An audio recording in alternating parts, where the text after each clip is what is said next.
This is Active Recall. These are book notes on living the good life.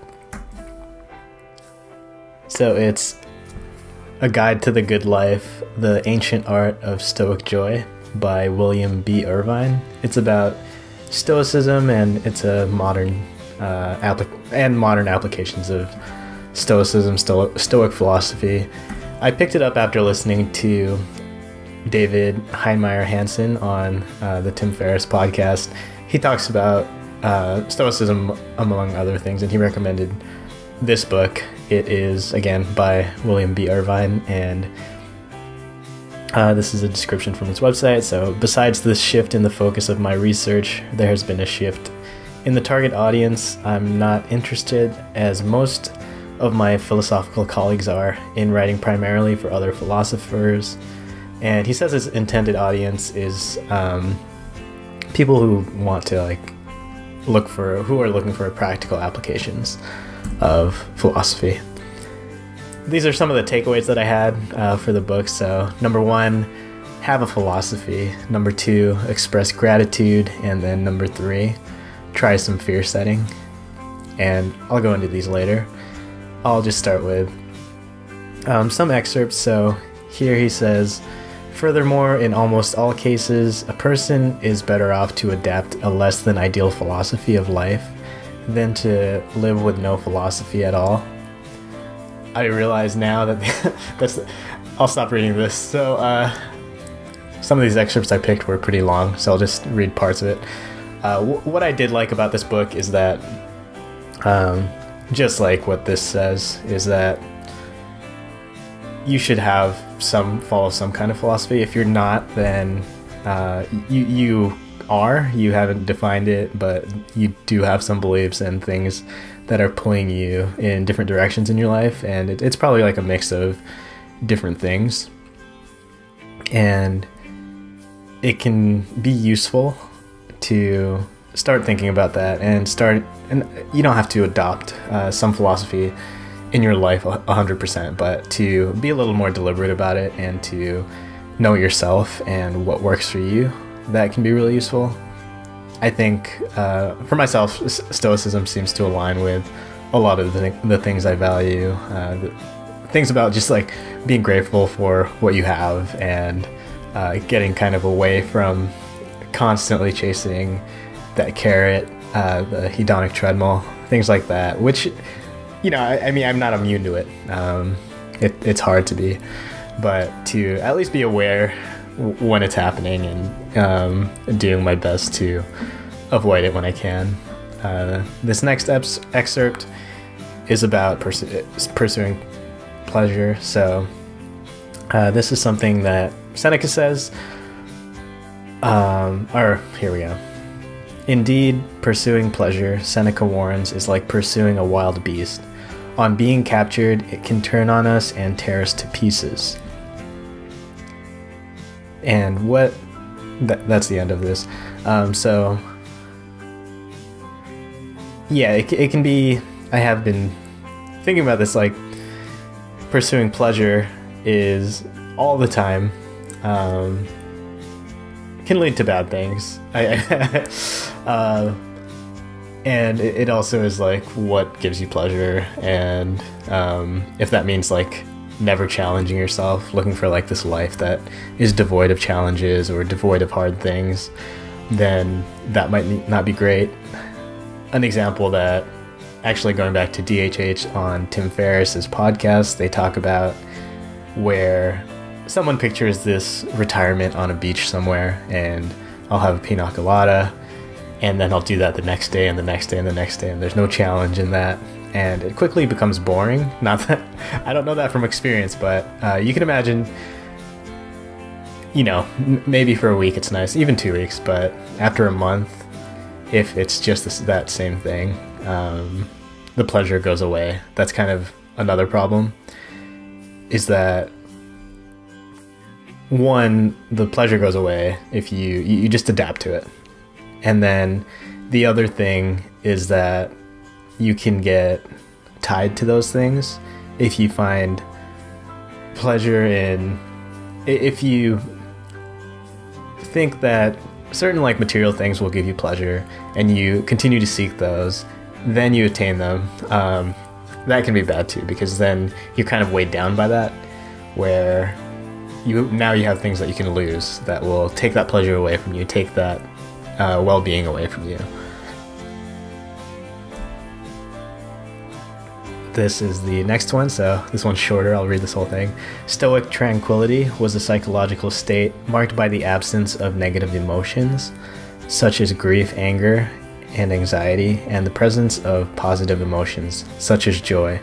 Something in this book is that, kind of a theme through the book is that Stoicism isn't exactly a bunch of people being stoic, like a lot of people's modern definition of Stoicism, or like a stoic person, where you're thinking more of just like an emotionless person, and that's not the case.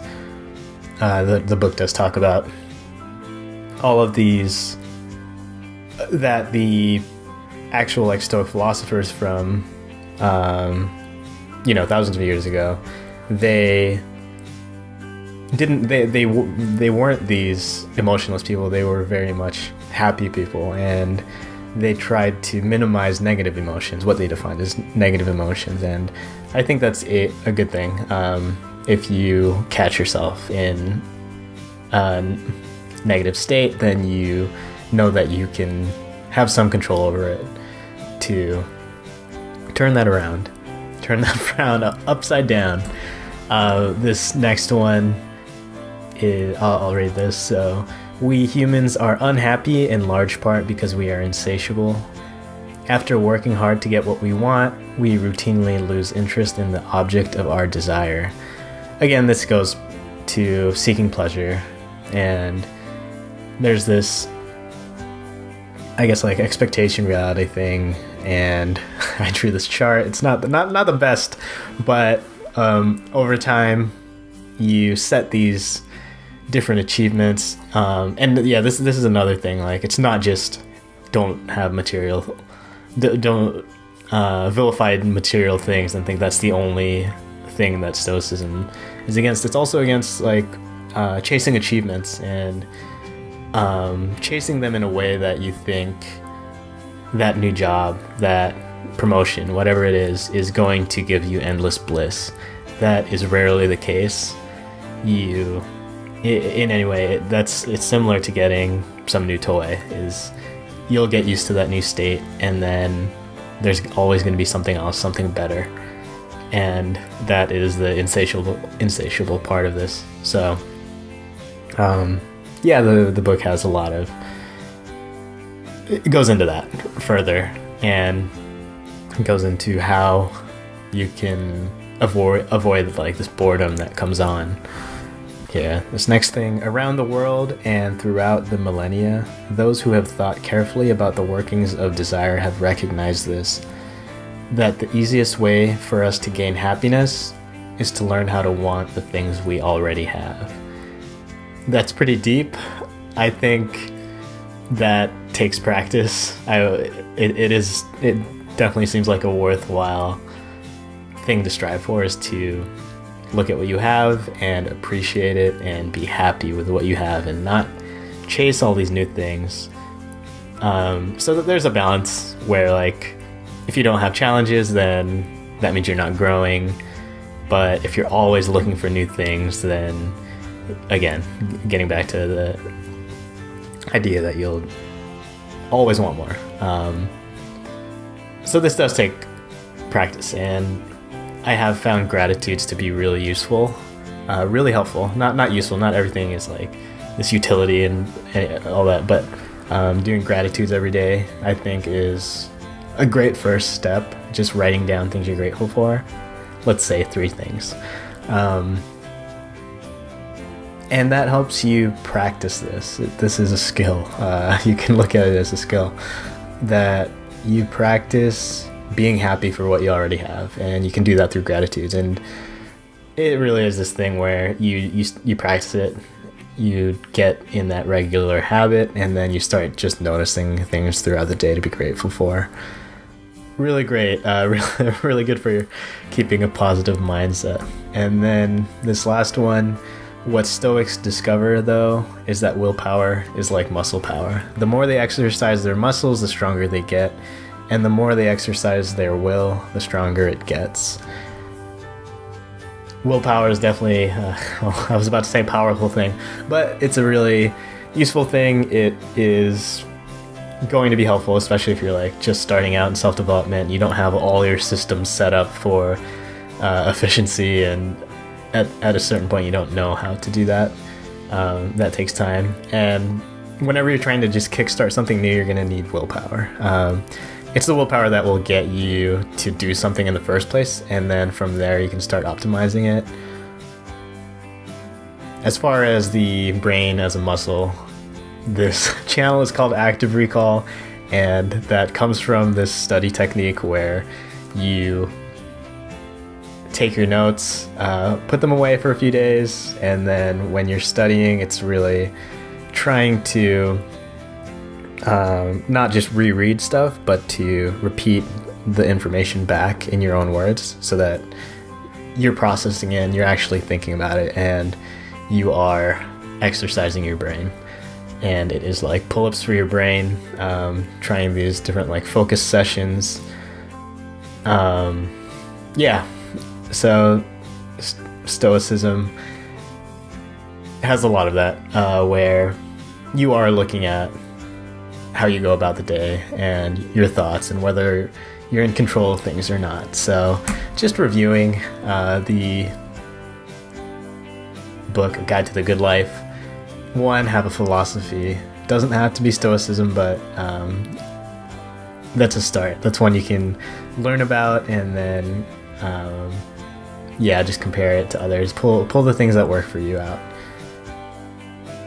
I have this thing that I wrote down, so having the philosophy is mostly like have these rules to live by, like say yes to everything, and if you do that enough, then you can start saying no to everything, which is a good place to be. It means your skills and the things that you're doing are valuable to other people.